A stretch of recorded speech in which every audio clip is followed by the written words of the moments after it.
Ce vendredi 24 mai, une classe de CM1 visite l'expo de Votre Carabine et Michel Brandt. Exposition organisée par la Nouvelle Galerie, salle Jules Ferry.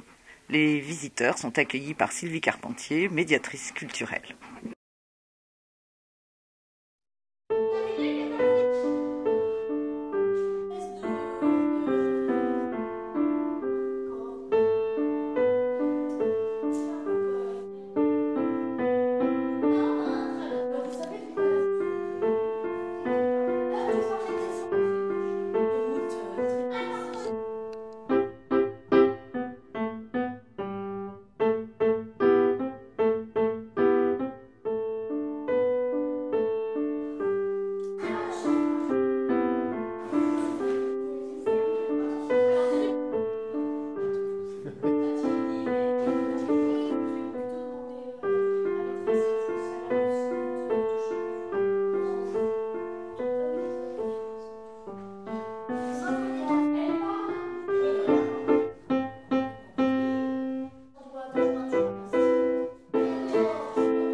Vous allez nous dire okay, l'intérêt de cette journée, pourquoi vous avez choisi de venir, etc. On vous écoute. Alors, donc, voilà, j'ai fait le choix d'emmener mes élèves à cette exposition. Je trouvais qu'il était intéressant qu'ils puissent voir que des adultes peuvent, à travers leur imaginaire, exprimer ce qu'ils ressentent en fait, sans pour autant passer par des mots, mais par des dessins. Et comme j'ai des élèves qui sont très... j'ai des élèves. Je suis à la base quelqu'un qui aime beaucoup l'art, et tout au long de l'année, j'essaie d'amener mes élèves à prendre conscience qu'il y a d'autres façons de s'exprimer. Et je vois très bien que certains d'entre eux, qui peuvent quelquefois avoir des difficultés à écrire, à compter, lorsque Sylvie leur demandait de faire des essais, des croquis, sur un temps donné, les réalisations étaient extraordinaires. Donc je suis ravie de ce moment partagé. Voilà. Mais vous l'avez déjà fait par ailleurs pour d'autres expos? Oui, d'autres expos l'an dernier avec Sylvie sous forme d'atelier. Je suis enseignante. Maintenant, je ne suis pas forcément experte pour pouvoir sortir le meilleur d'une exposition. Et grâce au travail de Sylvie mené avec mes élèves, ça permet d'aller à l'essence même, au cœur de l'exposition. Voilà, et de rencontrer au plus près les artistes. Voilà. Moi, j'ai une question à vous poser. Oui. On dit souvent que l'art, pour les adultes, sert à décrypter le monde. Pour les enfants, vous en pensez quoi? Eh bien, l'art peut effectivement les aider aussi à décrypter le monde, parce que là, justement, si on prend l'expo, on a notre regard d'adulte. Si on écoute les infos, on lit tel journal, on va à telle expo, en tant qu'adulte, on a des références que n'ont pas forcément les enfants, mais leur côté jeune artiste peut permettre de trouver un décryptage avec leurs propres mots, en fait. Eux aussi ont leur propre codage. Et les enfants d'aujourd'hui seront les artistes et les adultes de demain. Donc il faut leur faire confiance. Il y a une continuité après à l'école. Vous allez c'est une classe de CM1. De CM1. Pardon. Bien sûr. Donc après, en classe, on va en reparler. Les dessins peuvent être retravaillés et exposés à nouveau pour faire une autre expo à l'école, pour que d'autres enfants, d'autres élèves de l'école puissent bénéficier de ce travail aussi. Bien sûr, il va y avoir une continuité. Oui, voilà. Merci. Donc, Nicolas? Moi, j'aime bien être ici pour apprendre des choses. Et ça t'amuse pas? C'est juste pour apprendre? Si, ça m'amuse. Un monstre grec, et c'est la légende qui raconte qu'il y avait une tête de lion et un corps de chèvre et une queue de dragon. Et moi aussi, j'ai bien aimé cette exposition et les exercices aussi parce que j'aime bien dessiner. J'ai aimé une artiste qui faisait des très beaux dessins sur le sens de la vie et on a appris que dès qu'elle lisait quelque chose, elle prenait un cahier de brouillon et elle dessinait et après elle le reproduisait et elle utilisait plusieurs ustensiles. Ce que j'ai aimé, c'est quand il fallait dessiner avec les 20 secondes et tout ça. Wow.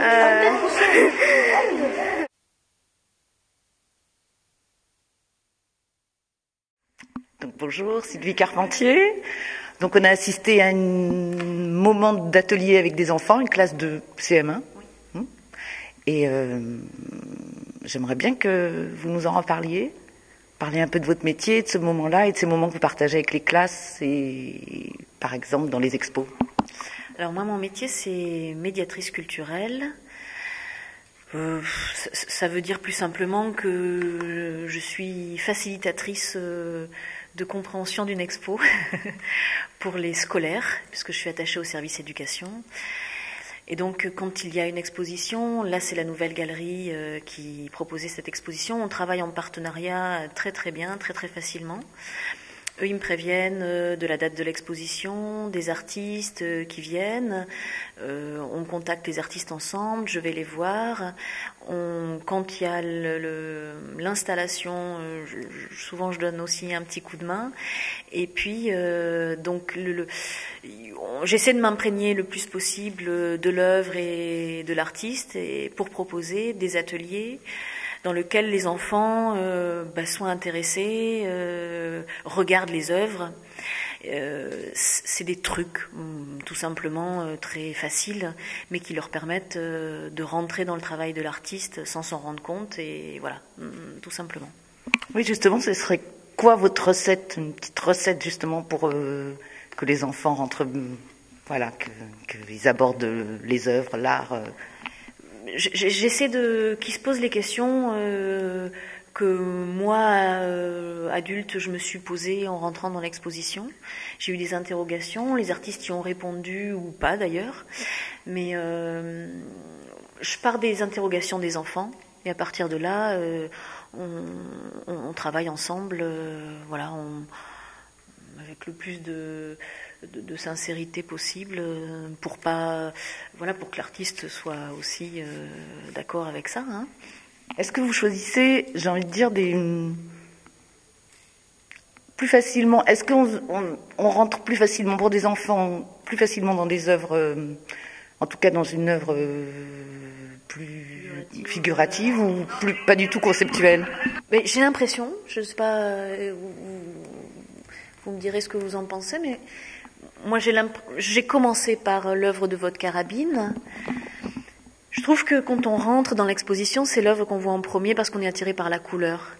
C'est par elle que j'ai commencé parce qu'en fait, j'en parle moins longtemps de son travail à elle, et c'est surtout sur l'œuvre de Michel Brandt que je travaille. Votre carabine, elle s'intéresse à l'actualité, donc les cochons, c'est DSK, on n'allait pas parler de ça. Il y a des choses dont on peut pas parler avec les enfants. Donc je commence par là et je crois oui, ça les intéresse quand même, ça les interpelle, ils voient des choses par eux-mêmes, voilà. Mais en même temps, le travail de Michel Brandt les intéresse tout autant. Parce qu'on est parti dans l'imaginaire et souvent les enfants dessinent ce genre de choses. Souvent les enfants dessinent ce genre de monstres un peu informes. Donc ça leur est pas du tout étranger. Ils sont vite partis dans le petit travail que je leur proposais. Hein. C'est vrai. Et justement, on parle des cochons là. Est-ce qu'il y a des choses justement qu'on n'aborde pas avec les enfants et à la limite voilà, c'est vrai qu'ils en ont pas parlé aujourd'hui. Ils en ont parlé par ailleurs Oui. Ouais. Ils ont posé la question à la maîtresse. Maîtresse, c'est quoi les cochons là Pourquoi? Parce qu'effectivement, je leur ai dit qu'il y avait une traduction derrière chaque tableau. Mais ils m'ont pas posé la question, donc tant mieux. Mais sinon, bon, ils ont reconnu François Hollande, Nicolas Sarkozy. Voilà, il y en a un élève qui me disait, bah là c'est des policiers, là c'est des gendarmes, ils font bien la différence. Alors on n'a pas poussé la réflexion jusqu'à l'autorité, la pratique de l'autorité. Effectivement, si on y avait, c'est ce que je leur ai dit en début de séance, si on y avait passé plusieurs heures, on se serait rendu compte que on parle de pollution, on parle de sujets d'actualité très précis, Fukushima, le nucléaire, l'espèce de Saint-Georges là comme une icône religieuse. Bon, on n'a pas forcément le temps de pousser là-dessus, mais je crois qu'ils en ont perçu la substantifique moelle, comme on dit. Est-ce qu'il y a un temps d'ailleurs pour justement un temps donné pour l'intérêt d'une expo? C'est ça. Nous, on est pris là-dedans et les enseignants aussi. Et on pourrait choisir de s'immerger pendant une semaine. Je crois qu'au niveau des écoles primaires et élémentaires, c'est peut-être un peu difficile, quoique j'espère qu'on pourra arriver à ça. Mais là, ils viennent avec les bus urbains, donc ils ont 1h30 dans l'exposition à passer. Et bon, voilà. Donc on doit top chrono faire des choses dans ce temps-là. C'est un bon exercice aussi, hein. Et puis ça laisse le temps de découvrir quand même une expo. Et en plus, ce qui est chouette, c'est que moi je revois des enfants qui amènent leurs parents dans l'exposition en disant aux parents, bah, viens voir, on est allé voir ça, c'était drôlement chouette. Et donc du coup, ils expliquent à leurs parents. Bon, voilà. Et là, c'est super. Enfin voilà, c'est. Voilà. Bon, donc une expo, en général, il faut que ce soit quand même accompagné. Ils accompagnent leurs parents au retour, mais vous accompagnez quand même dans les expos. Il faut que ce soit accompagné. Bon, les artistes, on en a parlé ensemble. Hein, me disent on peut venir sans voilà, il n'y a pas besoin d'un discours, c'est l'art à l'état pur et chacun fait sa sauce. Moi je me rends compte très souvent quand je suis dans l'exposition que les gens ne dépassent pas les 2 poteaux qui sont là. Ils passent leur tête, ils jettent un coup d'œil à droite, un coup d'œil à gauche et ils repartent. Et tout d'un coup, c'est vrai que s'il y a quelqu'un qui les accueille en leur disant, ben voilà, c'est tel artiste, il y a un dialogue qui s'engage et oui, il y a une compréhension supplémentaire qui se joue, je crois. En tout cas, avec les enfants, c'est facile et ils sont tellement prêts à tout découvrir que après, il suffit de pas grand-chose pour les mettre en appétit. Et ils auront une pratique du musée. Alors, pas du musée parce qu'il n'y a pas une collection permanente, mais d'une exposition. Moi, je crois que si on les emmène comme ça, l'enseignant assez régulièrement, après, il y a des chances que ça se fasse à l'âge adulte tout seul, j'espère. On va croiser les doigts. Bon, bah oui, il n'y a qu'à espérer. Merci encore. Merci à vous.